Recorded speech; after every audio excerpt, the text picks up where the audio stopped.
ବୋଉ ଗାଳି ଦେଲେ ଭାରି ଭଲ ଲାଗେ, ବାପାଙ୍କ ଗାଳିଟା କଷ୍ଟ।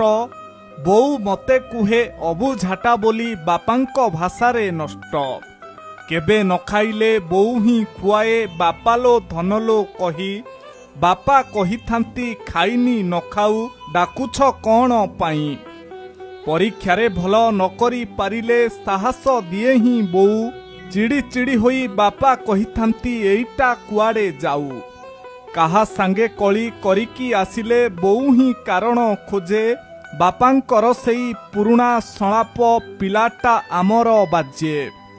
କୋଉ ଝିଅ ସାଥେ କଥା ହୋଇଗଲେ ବୋଉ ମୋ ମୁରୁକି ହସେ। ପାୱାର ଚଷମା ପିନ୍ଧିଥାଇ ମଧ୍ୟ ବାପାଙ୍କୁ ଅନ୍ଧାର ଦିଶେ। ବୋଉ ଗପି ଦିଏ ଦୁନିଆଟା ସାରା ଜିତିକି ଆସିଲେ ପୁଅ। ବାପା ହିଁ ଗମ୍ଭୀର ଭାବରେ କୁହନ୍ତି ସେମିତି କିଛି ନୁହଁ। ଦେହ ଖରାପରେ ପଡ଼ିଗଲେ କେବେ ଦୁହିଁଙ୍କୁ ଦେଖିବ ଭାଇ। ଜଣେ ଚାହିଁଥିବ ସଜଳ ଆଖିରେ, ଜଣେ ତ ଆବାକ ହୋଇ। କଥାରେ ଅଲଗା ଦୁଇ ଜଣ ସିନା ଗୋଟିଏ ନଦୀର ଧାର। ମୁଖୁଡ଼ା ଅନ୍ତରା ଭଳି ଲାଗେ ସିନା ଗୋଟିଏ ତାହାର ସ୍ୱର।